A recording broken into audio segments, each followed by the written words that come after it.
রাগে ক্ষোভে মাটিতে নিজের হাত চাপড়াচ্ছেন রোহিত শর্মা।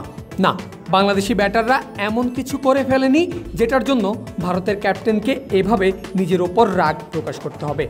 রোহিত এমন করছেন কারণ মাত্রই তিনি জাকের আলী অনিকের সহজ একটা ক্যাচ তালুবন্দি করতে ব্যর্থ হয়েছেন।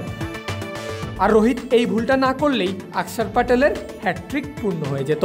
তাই তো শুধু উইকেট খোয়ানোর জন্যই নয়, বরং অক্ষরের হ্যাটট্রিকটা নিজের ভুলে মিস করার জন্যই এমন ক্ষোভ ইন্ডিয়ান ক্যাপ্টেনের। এরপর অবশ্য হাত জোড় করে ক্ষমাও চেয়েছেন অক্ষরের কাছে।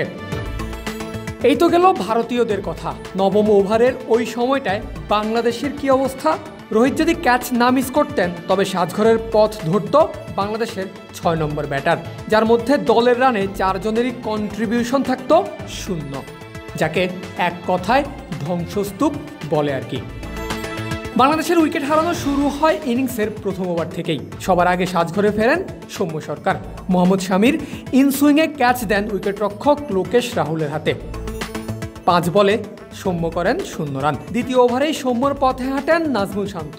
হর্ষিত রানার বলে ড্রাইভ করতে গিয়ে ক্যাচ দেন বিরাট কোহলির হাতে। টাইগার ক্যাপ্টেনের সংগ্রহ 2 বলে 0 রান। এরপর তানজিদ তামিমের সঙ্গে মেহেদী মিরাজের ঘুরে দাঁড়ানোর চেষ্টা, যেই চেষ্টা চলেছে 7ম ওভার পর্যন্তই।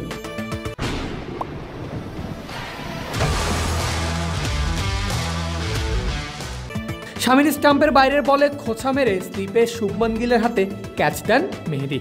করেছেন 10 বলে 5 রান।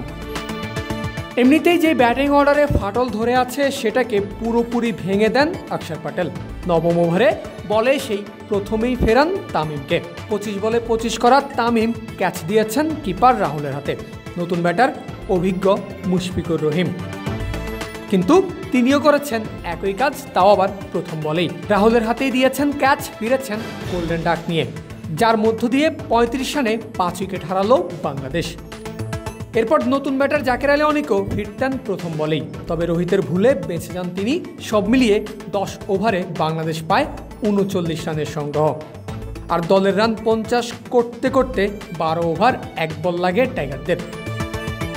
এই প্রতিবেদন লেখা অবধি দলকে অন্তত মোটামুটি একটা পর্যায়ে নিয়ে যেতে চেষ্টা চলছে তাওহিদ হৃদয় আর জীবন পাওয়া জাকের আলীর।